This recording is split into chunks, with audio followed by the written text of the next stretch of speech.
زندگی میں کچھ بھی مستقل نہیں، یہاں تک کہ آپ خود بھی ہمیشہ کے لیے اس دنیا میں رہنے نہیں آئے، تو کسی بھی شے کو خود کے لیے مستقل یا لازم نہ سمجھے۔ اگر خوشیوں پہ دوام نہیں تو غم کی بھی ایکسپائری ڈیٹ ہے، اور سب سے پہلے اپنے ذہنی سکون کو اہمیت دے۔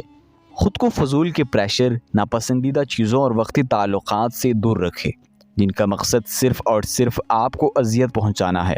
اپنے کام سے کام رکھے اور کسی کا کھلونا ہرگز مت بنے۔ سب سے زیادہ اپنی ذات کو مقدم جانے۔ آپ خود دماغی طور پر پرسکون ہوں گے تبھی اپنے ذات دوسروں کے لیے باعث سکون بنا سکیں گے، لیکن اگر آپ خود ہی اپنے ذات کو اہمیت نہیں دیں گے، خود کو عارضہ سمجھیں گے، تو کسی اور کو کیا ضرورت پڑی ہے کہ آپ کا خیال رکھے۔ اپنے وجود کی قدر خود کرے، اور جس دن آپ نے لوگوں کے بری رویوں کا اثر لینا، ان کی غیر ضروری پرواہ کرنا، اپنے کام سے کام رکھنا سیکھ لیا، لوگوں کی کہی انکہی باتوں کا دماغی بوجھ اتار پھینکا اور اپنے دکھوں غموں کو چھوٹا اور خدا کو بڑا سمجھنا شروع کر دیا، تو نہ صرف آپ نے اپنی شخصی آزادی حاصل کر لی اور ذہنی طور پر مستحکم ہوئے، بلکہ اندر سے بھی ایک مضبوط انسان بن گئے۔